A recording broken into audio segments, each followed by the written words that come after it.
All right, on to the major storm being blamed for at least 19 deaths and leaving thousands without power. It's also causing issues for major airports from the East Coast to much of the Midwest. So let's take a look at the Flight Aware Misery Map. Hundreds of flights have been canceled and more than 1,000 have been delayed in the last few hours. You can see Dallas, Chicago, and Atlanta all have a large number of impacted flights. Also seeing the impacts of the storm, Charlotte. CBS News national correspondent Dave Malkoff shows us how crews at that airport work to de-ice all the planes. We're about to head past this gate here at Charlotte Douglas International Airport in Charlotte, North Carolina. This is the crew here. That's something you don't see every day when you're driving around on highways. Yeah. This is very much a different view of the airport for sure. What is going on with this nozzle up here? I see two different nozzles on there. We have two nozzles for fluid and one nozzle for forced air. This is a hair dryer right here. Yeah, essentially, yeah, right. So we spray type 1 out of this. We use a lot more type 1 fluid than we use type 4 on every airplane. Type 1 is to clean all the surfaces of the airplane off, so all the snow, all the ice.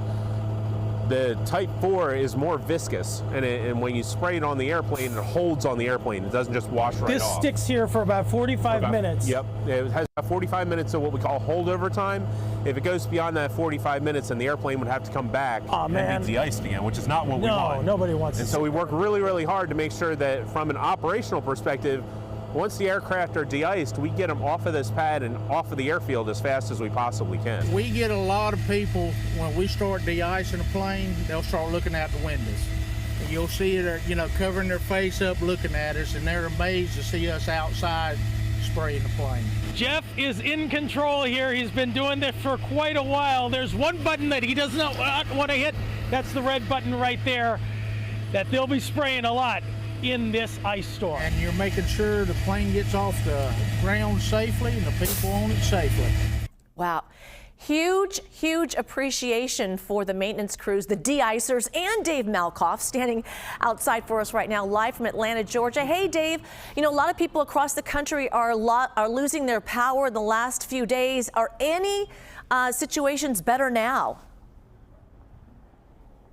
Oh, we're actually still in Charlotte, yeah, and so here in the state of North Carolina, we have had a really bad situation over in the western part of the state that was hit by Hurricane Helene. The same kind of high mountainous terrain caused problems for those folks over there because it kind of catches the wind just like it did in Helene. And that led to about 30,000 customers being out of power throughout all this. I just checked the map just a little bit ago, and Juliet, it actually says that there are down to 5,000 customers who are out of power. That's not great for those 5,000 customers, and remember, there could be 4 people living in a house, so each customer could be several people, but they are getting to work on these houses, and Duke Energy is getting in there and getting the power back on. And Juliet, that's not easy to do because of how twisty and turny those roads are in Appalachia. And look at this. Let me just show you this. Okay.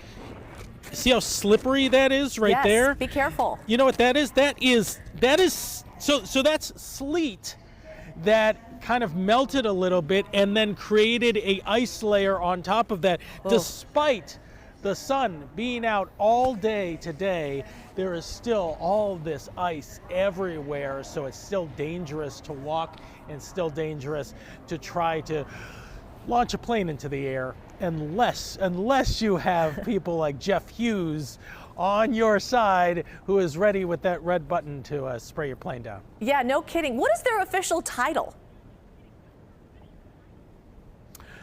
Say it again? What is their official title? De-icers?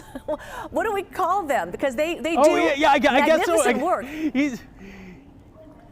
He's a de-ice truck operator, and he has been on that job for 9 years, and he says that he has a personal relationship with the people on the plane. And think about it. Aww. Have you been de-iced in the past and you look out the window and you go, oh my God, what's happening? And it feels like you're in the car wash, right, and it's getting sprayed. When you're looking out at him, he's also looking in at you. So when you lock eyes with him, you're having that personal relationship with the people who are out there freezing their buns off and also trying to make sure that you are safe in the air. I knew you would have that answer. Okay, I'll make sure to wave next time and kind of give them a thank you. All right, Dave, and thank you so much. Appreciate it. Be careful out there.